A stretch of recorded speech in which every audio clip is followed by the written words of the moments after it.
Alors, shalom à tous. Je veux partager avec vous encore ce que le Seigneur m'a inspiré, ce que le Seigneur m'a enseigné. Le Seigneur m'a enseigné que la conversion du cœur ne se fait pas de façon ponctuelle. La conversion n'est pas un élément qu'on acquiert et qu'on acquiert une bonne fois pour toutes. La conversion n'est pas une chose ponctuelle dont on peut se saisir une bonne fois pour toutes. Genre, je l'ai et ça suffit. Et le Seigneur a fait attirer mon attention sur le fait qu'il y a une différence entre rencontrer le Seigneur Jésus-Christ et se convertir. On ne se convertit pas en un seul jour. Donc, il n'y a pas de date de conversion. On ne dit pas, je me suis converti au Seigneur, moi je me suis converti au christianisme. Par exemple, jeudi 24 août 2000 quelque chose. Non, c'est quelque chose que j'ai reçu, donc je partage. Je vous dirai certainement pourquoi est-ce que le Seigneur m'a fait comprendre ça comme ça. Le Seigneur m'a appris que on peut dire, j'ai rencontré le Seigneur Jésus-Christ dans mon parcours sur la terre tel jour. Genre le dimanche 16 mars 2025, j'ai fait la rencontre du Seigneur. Le Seigneur m'a saisi et je lui ai donné ma vie. Donc tel jour, j'ai rencontré le Seigneur m'a saisi et je lui ai donné ma vie. J'ai accepté le Seigneur Jésus-Christ dans ma vie le dimanche 16 mars 2025. Mais quand on parle de conversion, et ça l'Église nous enseigne ça chaque jour, quand on parle de conversion, c'est un cheminement, c'est une marche spirituelle, c'est une continuité. On ne se convertit pas une bonne fois pour toutes, mais on se convertit chaque jour parce que la conversion, c'est surtout lié au cœur. Donc la conversion, c'est le fait que le Seigneur soit en train d'épurer notre cœur, en train de sanctifier nos pensées, en train de simplifier notre caractère. C'est ça la conversion. Donc c'est une marche spirituelle. Et puisque c'est une marche, donc c'est un mouvement. Quand on ne fait pas de mouvement, on est inactif, on est ponctuel, on est peut-être inerte. Mais une fois qu'on fait un mouvement, on est en marche. De toutes les façons, on n'est pas inactif, on est actif, on est en mouvement. Donc en ce moment-là, c'est chaque jour, à chaque instant de notre vie qu'on essaie de se convertir, qu'on essaie réellement de changer de vie. La Bible dit, convertissez-vous et croyez à la bonne nouvelle. Convertissez-vous et croyez à la bonne nouvelle. Et je pense que cela m'emmène à aller chercher le sens même du mot convertir. Et quand je vais chercher l'étymologie du mot convertir dans le Larousse français, on me dit convertir, c'est amener quelqu'un à croire, à adopter une croyance, une religion considérée comme vraie. Ça, c'est la première définition. Mais une autre définition qui dit convertir, c'est transformer, c'est changer. Et vous convenez avec moi que la transformation, c'est pas une magie. Donc la transformation ne se fait pas de façon automatique. Elle ne se fait pas de façon ponctuelle. Mais la transformation dans la vie du chrétien se fait de façon perpétuelle. Elle se fait de façon continue. Elle se fait de façon régulière. Changer. C'est pas un habit, c'est pas un vêtement pour dire qu'on change le vêtement. C'est un caractère qu'il faut changer. C'est un comportement qu'il faut changer. C'est un cœur qu'il faut changer. Et ça, on n'enlève pas notre cœur pour venir déposer dans notre corps. Quand le monsieur est venu demander à Jésus, que faut-il faire pour entrer dans le royaume de Dieu? La Bible dit que Dieu lui a dit, il faut naître de nouveau. Il dit, aïe, moi, il dit, vieux comme ça, là, comment je vais naître de nouveau? Le Seigneur lui a dit, non, c'est pas que tu dois mourir pour renaître dans le ventre de ta mère. Mais tu dois changer de cœur. Tu dois devenir une nouvelle personne. Une personne renouvelée. Mais ça prend du temps parce que on s'est forgé un caractère. La société nous a éduqués. La vie s'est chargée de nous éduquer aussi à sa manière. Donc, c'est de changer de cœur. Et la conversion, c'est chaque jour. C'est pourquoi la Bible dit que c'est pas évident pour les personnes qui disent Seigneur, Seigneur, d'entrer dans le royaume de Dieu. C'est pas nous tous. soi-disant parce que nous sommes chrétiens, qui allons rentrer dans le royaume des cieux. Ça va nous étonner quand il y aura des personnes qui n'ont même pas connu le Seigneur d'après nous, qui ne sont pas chrétiennes d'après nous, qui n'ont pas de relation avec Dieu d'après nous. Ça va nous étonner de voir que ces personnes-là sont à la droite du Seigneur et que nous qui avons proclamé haut et fort, qui avons crié Jésus-Christ de Nazareth, qui avons dit que nous étions des chrétiens, qui en réalité ne l'étions que du bout des lèvres, parce qu'on n'a pas pris le temps de convertir notre cœur. Ça va être étonnant pour nous de ne pas avoir accès au royaume des cieux. Parce que Dieu, dans sa bonté, il agit équitablement. Dieu il est juste. Il y a un passage de la Bible qui m'a tellement plu. Je l'ai cherché et je l'ai trouvé par la grâce de Dieu dans le livre d'Ézéchiel. Ézéchiel chapitre 18 verset 21 à 28. Je vais lire tout le passage et je vais insister sur le verset ou les versets qui m'ont beaucoup marqué dans ce passage-là. C'est un texte biblique qui a été médité, qui nous a été partagé au cours de la messe. Et ce passage-là dit, ainsi parle le Seigneur Dieu. Si le méchant se détourne de tous les péchés qu'il a commis, s'il observe tous mes décrets, s'il pratique le droit et la justice, c'est certain, il vivra, il ne mourra pas. On ne se souviendra donc que des crimes qu'il a commis. Il vivra à cause de la justice qu'il a pratiquée. Prendrai-je donc plaisir à la mort du méchant, oracle du Seigneur Dieu, et non pas plutôt à ce qu'il se détourne de sa conduite et qu'il vive, mais le juste, s'il se détourne de sa justice et fait le mal en imitant toutes les abominations du méchant, il le ferait et il vivrait. Toute la justice qu'il avait pratiquée, on ne s'en souviendra plus. À cause de son infidélité et de son péché, il mourra. Et pourtant, vous dites, la conduite du Seigneur n'est pas bonne. Et pourtant, vous dites, la conduite du Seigneur n'est pas bonne. Écoutez donc, fils d'Israël, est-ce ma conduite qui n'est pas la bonne? N'est-ce pas la vôtre plutôt? Si le juste se détourne de sa justice, commet le mal et meurt dans cet état, c'est à cause de son mal qu'il mourra. Si le méchant se détourne de sa méchanceté pour pratiquer le droit et la justice, il sauvera sa vie. Il a ouvert les yeux et s'est détourné de ses crimes. C'est certain, il vivra. Il ne mourra pas. Parole du Seigneur. Alors quand je me suis souvenu de ces versets-là, je me suis dit, mais effectivement, le Seigneur demande, est-ce que c'est de sa faute? C'est pas de sa faute. Alors que nous, on dit, la conduite du Seigneur n'est pas la bonne. On se plaint du Seigneur, on dit, non, ce que le Seigneur fait là, c'est pas bon. Comment quelqu'un qui était méchant comme ça, il rentre au royaume des cieux, on dit que le Seigneur lui a pardonné ses péchés. Mais est-ce que c'est de la faute du Seigneur? C'est pas de la faute du Seigneur. Bon, on sera étonné, en fait, de savoir que, il y a des gens que nous, on a déjà condamnés, mais en réalité, que le Seigneur a disculpé. Que le Seigneur n'a pas condamné du tout.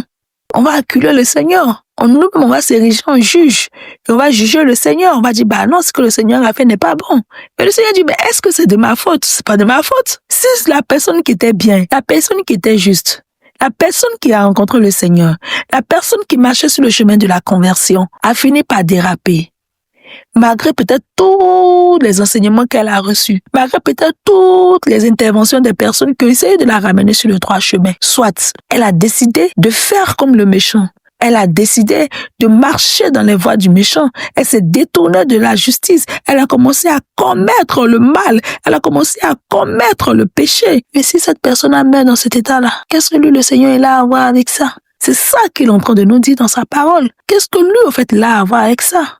C'est pour dire qu'on ne se convertit pas une fois de façon ponctuelle et puis c'est fini. Après, là, on vit la vie comme on entend. Non! La conversion, c'est un cheminement. C'est une marche spirituelle. C'est pourquoi on ne se convertit pas de nous-mêmes. C'est le Saint-Esprit. La Bible dit que non. C'est lui qui met en nous le vouloir et le faire. C'est lui qui nous fait dire Seigneur, qui nous fait crier Abba, c'est-à-dire Père. Maintenant, le méchant qui a vécu le mal, il n'a pas eu le temps de se convertir. Et puis, il fait un accident. Et à 5 minutes de la mort, il a le temps. Il a la grâce de se souvenir de la miséricorde de Dieu. Et il s'écrie au Seigneur, aie pitié de moi. Souviens-toi de moi dans ta grâce, dans ta miséricorde. Seigneur, je t'en supplie. Ne m'impute pas tous mes péchés, Seigneur, je t'en supplie. Ne me reprends pas sur toutes mes iniquités, Père, mais à cause de ta grâce, à cause de ta miséricorde, à cause de Jésus-Christ qui est mort à la croix pour moi, Seigneur, aie pitié de moi. Et cette personne-là, le Seigneur va avoir pitié d'elle parce que c'est lui qui sonde les cœurs, qui voit la sincérité de son cœur. Le cheminement de sa conversion n'aura duré que 5 minutes. Mais si le Seigneur veut, le Seigneur l'obtient, lui obtient la miséricorde. Et c'est ça qu'il dit dans ce texte-là, de Ézéchiel 18, versets 21 à 28. C'est Dieu qui nous aide à la conversion. Et c'est nous-mêmes qui marchons chaque jour sur le chemin de la conversion. Une chose est sûre, on est déjà victorieux avant que le combat ne soit engagé. Ça c'est sûr, ça c'est clair, ça c'est net. Nous sommes déjà victorieux avant que le combat ne soit engagé. Donc, comme le disait une personne que j'ai écoutée sur EMC, lors d'une émission, la personne disait que on est désolé, mais c'est un combat truqué. Hein. Mais en fait, on s'en fout, en fait. C'est un combat truqué parce que le combat en question, nous, on est déjà victorieux avant qu'on s'engage dans le combat. Et d'ailleurs, mais c'est pas nous qui nous engageons dans le combat. C'est l'ennemi qui vient nous provoquer dans le combat. Il vient nous provoquer des individus que nous-mêmes, on a déjà gagné. C'est que lui-même, il provoque, mais nous-mêmes, on a déjà gagné le combat avant que lui-même il vienne nous provoquer dans le bas. Qu'est-ce que tu veux qu'on y fasse? De toutes les façons, on sait qu'on est déjà victorieux. Maintenant, c'est comment résister. C'est comment accepter psychologiquement, mentalement, spirituellement le combat. Et comment rester dans l'espérance et dans la foi. Et se dire que ce combat-là, je l'ai déjà vaincu. Parce que Christ est mort à la croix pour moi. Et il a vaincu l'ennemi de nos vies. À cause de son sang. Et à cause de moi, mon témoignage. C'est ça. La conversion. C'est pourquoi toujours j'ai pour habitude de dire que faut pas être étonné lorsqu'une personne donne sa vie au Seigneur et qu'on voit qu'il y a encore beaucoup de choses dans sa vie dont il ne s'est pas encore détaché. On a tendance à vilipender ce genre de personnes. On a tendance à les rabrouer et à toujours être en train de leur rappeler leurs péchés. Mais on se rend pas compte qu'on blesse ces personnes-là et que nous-mêmes on est capable de faire rétrograder ces personnes-là dans la foi et de leur faire croire que de toutes les façons, elles sont telles qu'elles sont et qu'elles ne pourront jamais s'améliorer, qu'elles ne pourront jamais changer. Alors que le changement ne vient pas d'elles forcément. C'est vrai qu'elles sont participatives. Elles ont leur participation à faire, mais c'est le Saint-Esprit qui change les cœurs. C'est le Saint-Esprit qui met le doigt sur le caractère qu'il veut que tu changes. Souvent même, il n'a pas besoin que tu changes ce comportement, ce caractère.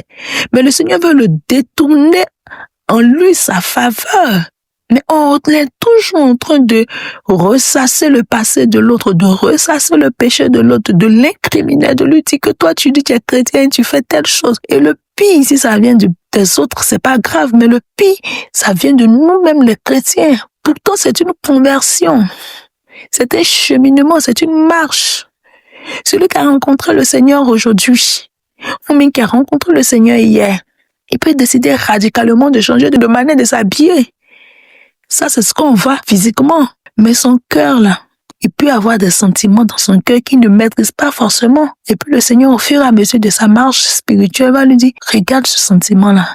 Il n'est pas de moi. Change-le. Tu vois, tu es jalouse. Il va dire, non, je ne suis pas jalouse, Seigneur.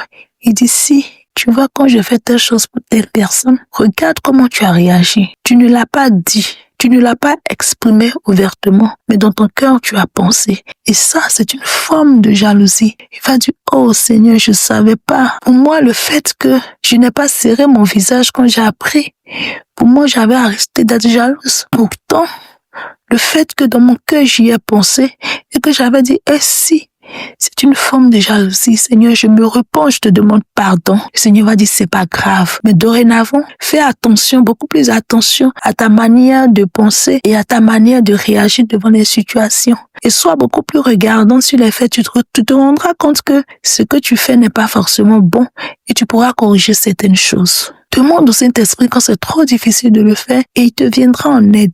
En ce moment-là, cette personne va faire beaucoup plus attention à ce sujet sur lequel le Seigneur a mis le doigt. Et pour une autre personne, ça va être, j'ai rencontré le Seigneur, après je m'habillais sexy, maintenant je m'habille plus sexy, mais je vais me couvrir de la tête aux pieds. Cette personne va s'habiller en couvrant sa tête, en couvrant ses pieds, alors que cette personne, c'est une personne qui aime le style, qui aime être maquillée, toujours bien pimpante. Quand le Seigneur va lui dire, mais non, tu es libre, moi je t'ai affranchi, tu es libre. L'objectif, c'est que tu ne sois pas une pierre d'achoppement pour l'autre. Mais écoutez, tu dois être bien dans ta peau. Tu dois aussi me glorifier par ta paix et ta joie. C'est ta joie, tu l'attires du plaisir de ton vêtement. Bah, mets-toi à l'aise. Tant que ça ne t'empêche pas de te rapprocher de moi, tant que tu n'as pas une pierre d'achoppement pour les autres, fais-le. Alors cette fille-là, mais cette personne va se rendre compte qu'elle peut être bien mise dans son tailleur, veste, talons, bien mise, bien belle. Celle qui aime le maquillage, aime le maquillage. Celle qui n'aime pas le maquillage, elle n'en met pas. Mais en tout cas, elle est fraîche, elle est bien. Et elle adore le Seigneur tant que son cœur verse dans de son cœur. Mais il y en a qui vont venir lui dire que toi, tu es chrétien. Et puis, il y a comment tu t'habilles. C'est toi qui portes talons. C'est toi qui mets maquillage.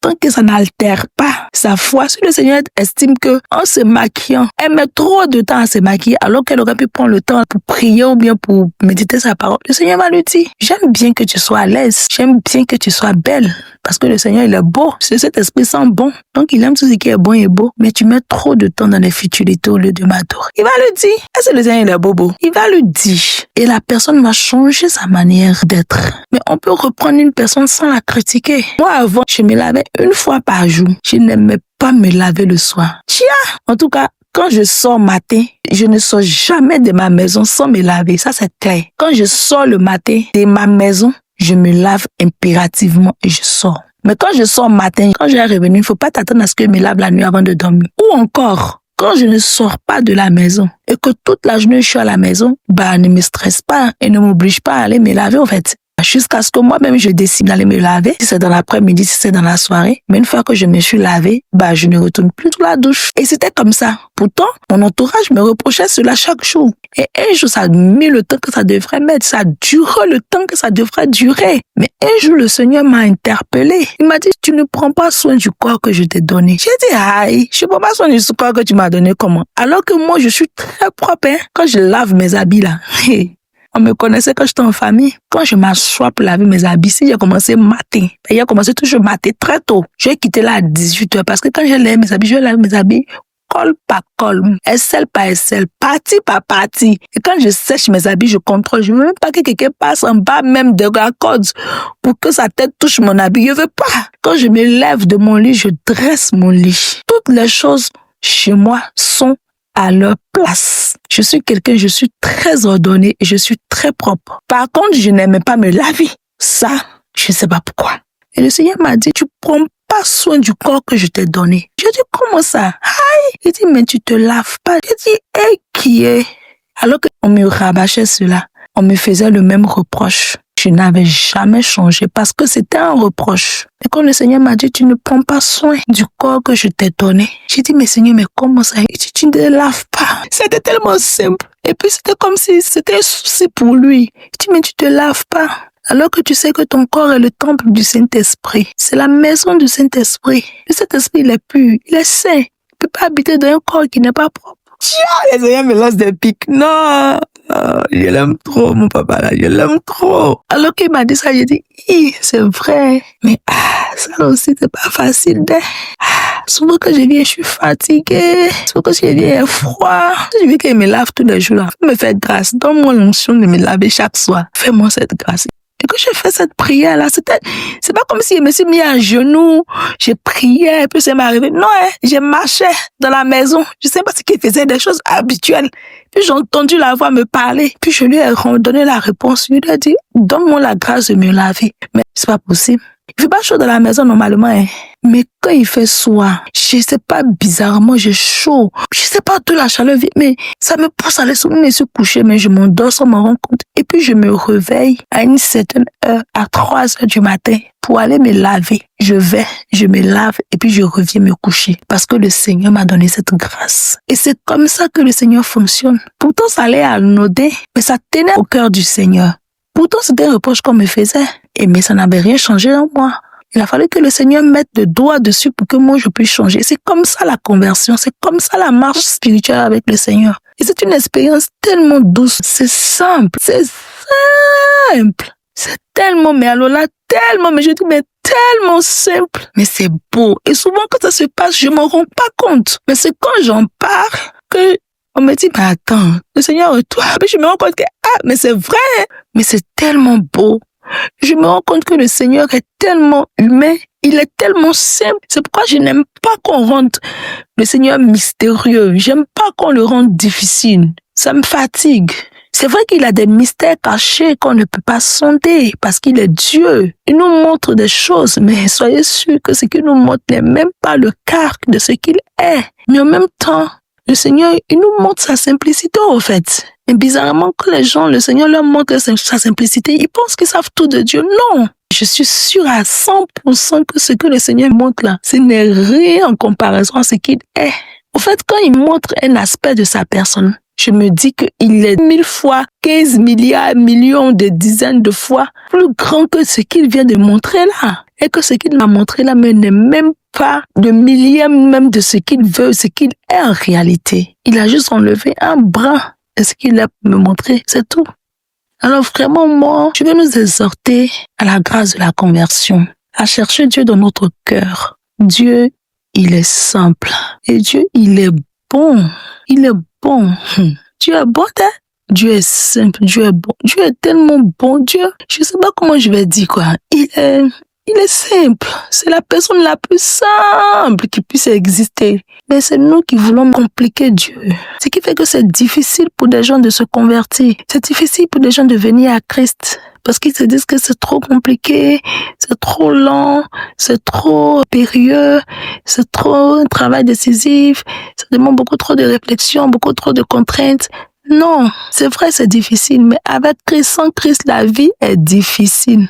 La vie là, tu as Jésus, tu n'as pas Jésus, elle est difficile. Parce que j'ai pour habitude de dire que la vie en elle-même a son caractère. Personne ne la maîtrise. Elle fait ce qu'elle veut. Donc ce qu'elle veut t'imposer, elle va t'imposer cela. Mais quand tu as Jésus, ta vie devient beaucoup plus facile. Facile, pas en ce sens que tu es épargné des épreuves de la vie, non. Mais facile en ce sens que tu es capable de surmonter les épreuves ou même de les traverser sans être inquiété en fait. Tu marches dans la vallée de l'ombre de la mort et tu ne crains aucun mal. C'est ça la facilité.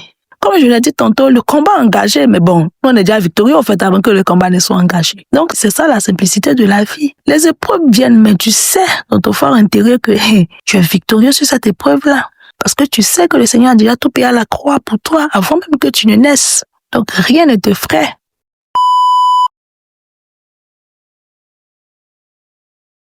Que le Seigneur vous bénisse, que le Seigneur se souvienne de votre vie, de votre démarche en de rencontre. Que le Seigneur se souvienne de son amour pour vous et de la manifestation de cet amour-là à la croix. Que par sa grâce, il continue de marcher avec vous, de vous guider sur le chemin de la conversion jusqu'au jour de votre mort.